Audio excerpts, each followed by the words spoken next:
MCQs question solve करते हैं। पहला क्वेश्चन है हमारा, वैद्युत फ्लक्स का मात्रक है। पहला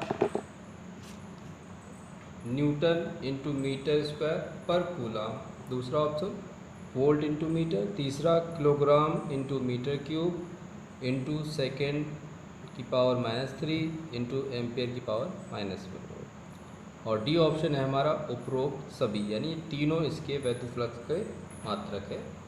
ये थोड़ा ट्रिकी भी है और सारे क्वेश्चन ट्रिकी हैं, बहुत फोकस करिएगा। देखिए इसका राइट आंसर है ऑप्शन डी, उपरोक्त सभी। ये सभी वैद्युत फ्लक्स के मात्रक होते हैं।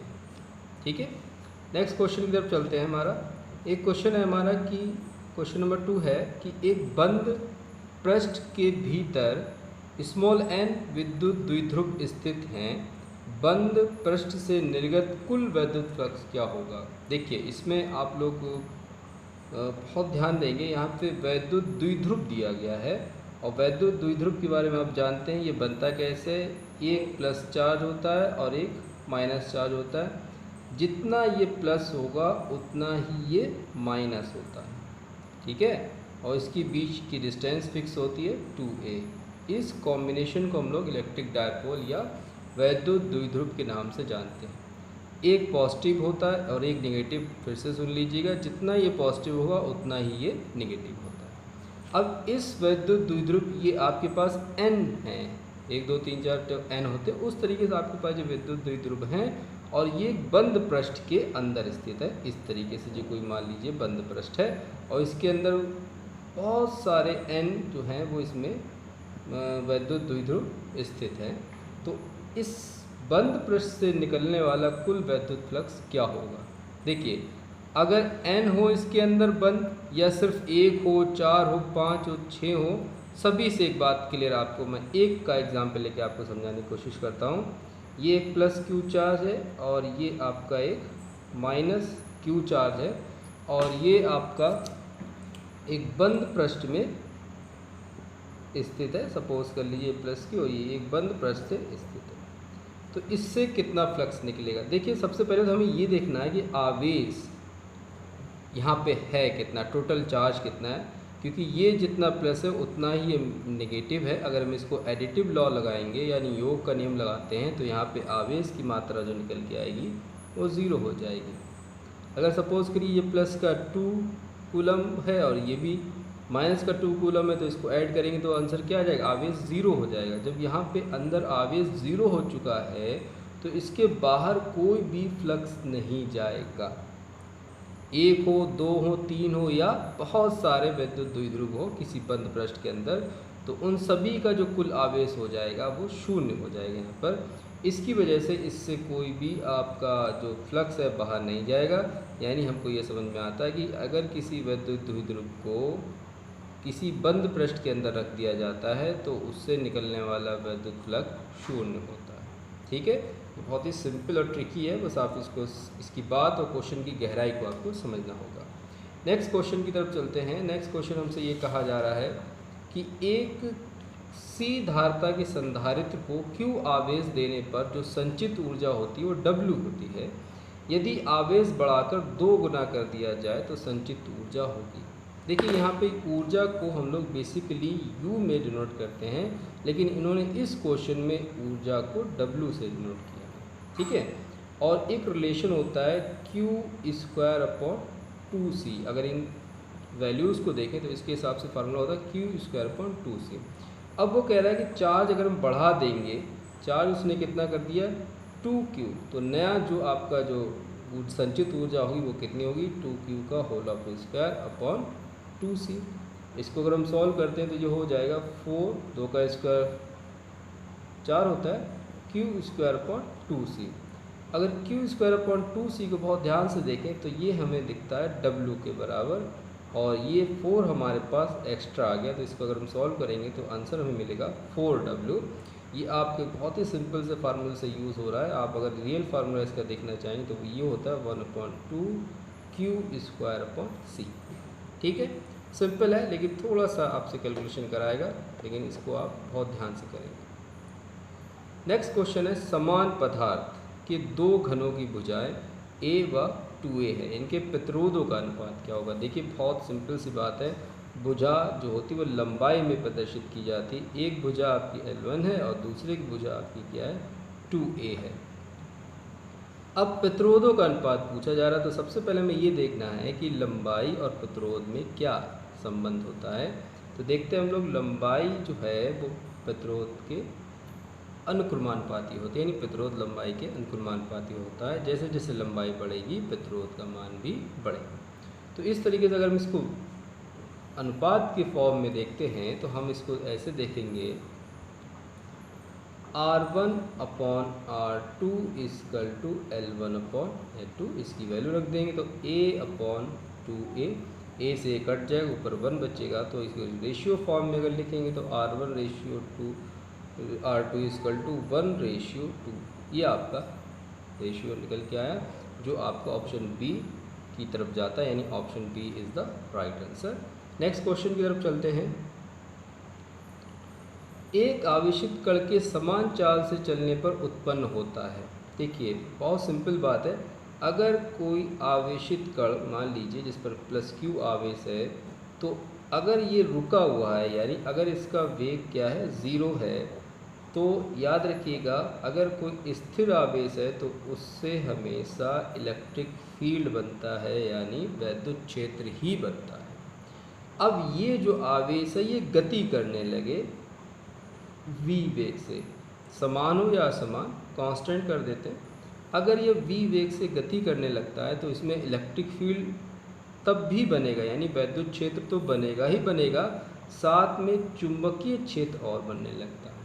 ठीक है, तो यानी इलेक्ट्रिक फील्ड और मैग्नेटिक फील्ड दोनों एक साथ बनेंगे, यानी ये ऑप्शन हमारा मिलता है सी की तरफ, यानी राइट ऑप्शन क्या है हमारा सी। नेक्स्ट क्वेश्चन की तरफ चलते हैं। नेक्स्ट क्वेश्चन हमारा ये है कि वह ताप जिस पर लौह चुंबकत्व समाप्त हो जाता है तथा पदार्थ अनुचुंबकीय हो जाता है कहलाता है। बहुत सिंपल है, उस ताप को हम लोग कहते हैं क्यूरी ताप। ठीक, याद कर लीजिए, सिंपल है, वह ताप जिससे ज़्यादा अगर गर्म कर देंगे तो पदार्थ अनुचुंबकीय होगा, और जिससे अगर कम गर्म करेंगे तो पदार्थ लौह चुंबकीय बना रहेगा। ये आपका बहुत ही इंपॉर्टेंट क्वेश्चन है, पेपर में आ सकता है। नेक्स्ट क्वेश्चन है, ये बहुत इंपॉर्टेंट क्वेश्चन है। क्वेश्चन में पूछा जा रहा है कि लेंज का नियम किस संरक्षण के लिए है। अक्सर इसका जो सेंस है वो आप आवेश की तरफ भी जा सकता है, संवेग द्रव्यमान की तरफ भी जा सकता है, लेकिन इसका राइट आंसर है ऊर्जा। ठीक है, लेंज का जो नियम था, जो उसने फैराडे के इलेक्ट्रोमैग्नेटिक इंडक्शन के लॉ के बाद जो दिशा बताने के लिए जो नियम बनाए थे, वो जो संरक्षण करते हैं वो ऊर्जा का संरक्षण करते हैं। तो right option is B. Next question की तरफ चलते हैं। ये बहुत ही ज़्यादा इंपॉर्टेंट क्वेश्चन है। इलेक्ट्रॉन वोल्ट मात्रक है। देखिए इलेक्ट्रॉन वोल्ट, इसे प्रदर्शित करते हैं ईवी से। मोस्टली अगर इसको कॉमन बेस अगर इसका आंसर जाएगा तो आंसर विभव की तरफ जाएगा, जो कि गलत है। इसका राइट आंसर है ऊर्जा। इलेक्ट्रॉन वोल्ट जो मात्रक होता है वो ऊर्जा का होता है, याद कर लीजिएगा इसको, आगे गलती नहीं होगी आपसे।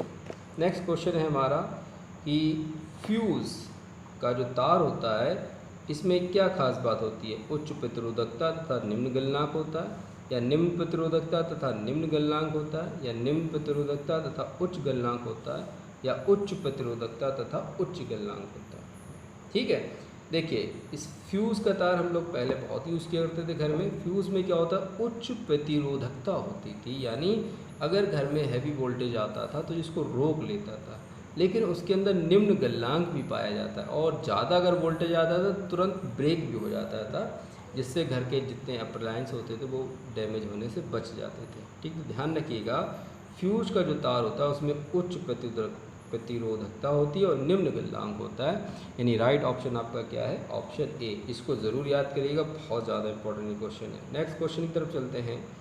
एक इलेक्ट्रॉन को प्रोटॉन से दूर ले जाने पर निकाय की स्थितिज ऊर्जा, बहुत सिंपल है, हमेशा स्थितिज ऊर्जा बढ़ती है। ध्यान रखिएगा कि जब दो एक पॉजिटिव है और एक नेगेटिव है, एक दूसरे को दूर ले जाएंगे, इलेक्ट्रॉन नेगेटिव है, प्रोटॉन आपका पॉजिटिव है, इन दोनों को अगर दूर ले जाएंगे तो उनके दूर ले जाने से जो स्थितिज होगा ऊर्जा होगी वो बढ़ेगी हमेशा। ठीक, यानी ऑप्शन ए बढ़ती है। नेक्स्ट क्वेश्चन की तरफ चलते हैं। दो आवेशित वस्तुओं को जोड़ने पर उनके बीच वैद्युत धारा प्रवाहित नहीं होती है। क्यों नहीं होती है? उनके आवेश समान है इसलिए, या धारिताएँ समान है इसलिए, या प्रतिरोध समान है इसलिए, या विभव समान है इसलिए। देखिए इस क्वेश्चन का बहुत ही, एक क्वेश्चन तो इम्पोर्टेंट है ही, लेकिन इसको बहुत ही अच्छे तरीके से आपको समझना होगा। दो आवेशित वस्तुएं हैं और उन्हें आपस में, जैसे ये दो आवेशित वस्तुएं हैं, एक वस्तु A है और एक वस्तु B है। अब ये दोनों आवेशित हैं, यानी इस पर भी चार्ज है, इस पर भी चार्ज है, कैसा भी हो सकता है, सेम चार्ज भी हो सकता है, अपोजिट चार्ज भी हो सकते हैं, और इन्हें किसी तार से जोड़ दिया गया है, तो धारा प्रवाहित नहीं हो रही यहाँ पर। तो उसका क्या कारण है?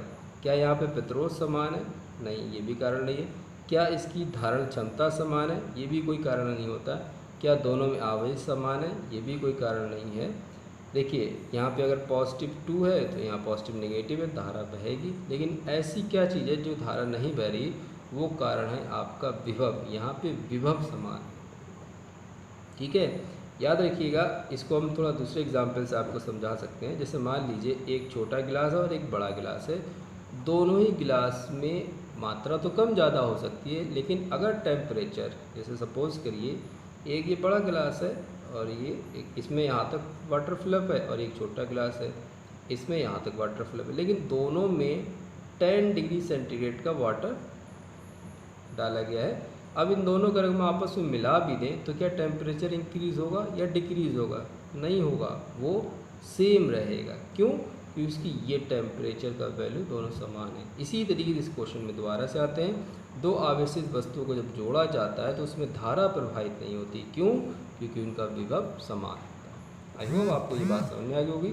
नेक्स्ट क्वेश्चन की तरफ चलते हैं। दो समांतर तार एक ही दिशा में धारावाही चालकों के बीच एकांक लंबाई पर बल लगाते हैं। देखिए ये बहुत क्वेश्चन, अक्सर इससे क्वेश्चन यूपीटीओ और बोर्ड में पूछा गया है। इस क्वेश्चन को बिल्कुल भी इग्नोर ना करें। देखिए ये दो समांतर तार हैं और दोनों में धाराएं एक ही दिशा में जा रही हैं, इसकी इस दिशा में और इसकी इस दिशा में। तो वो जो कह रहा है कि लगने वाला बल क्या होता है, तो प्रति एकांक लंबाई में यानी F/L आपका होता है μ0/4π इंटू 2I1I2/R। यहाँ पे ये किसी भी ऑप्शन में ये नहीं आया μ0/4π, तो आपको यहाँ पे क्या करना है, μ0/4π की वैल्यू रख के देखना है, ठीक है। तो μ0/4π की अगर हम वैल्यू रख देंगे, 1F/L = 10⁻⁷ इंटू 2I1I2/R। ये ऑप्शन आपको मिल सकता है, जो कि इसमें से ऑप्शन आपका है C is the right answer. I hope आपको ये क्वेश्चन और उसके सोल्यूशन समझ में आए होंगे। लाइक, शेयर और सब्सक्राइब करना ना भूलिएगा। और एक इम्पॉर्टेंट बात, कमेंट बॉक्स में अपनी कमेंट ज़रूर दें, और अगर कोई क्वेश्चन आपको पूछना है तो वो भी आप कमेंट बॉक्स में लिख के कह सकते हैं। Thank you.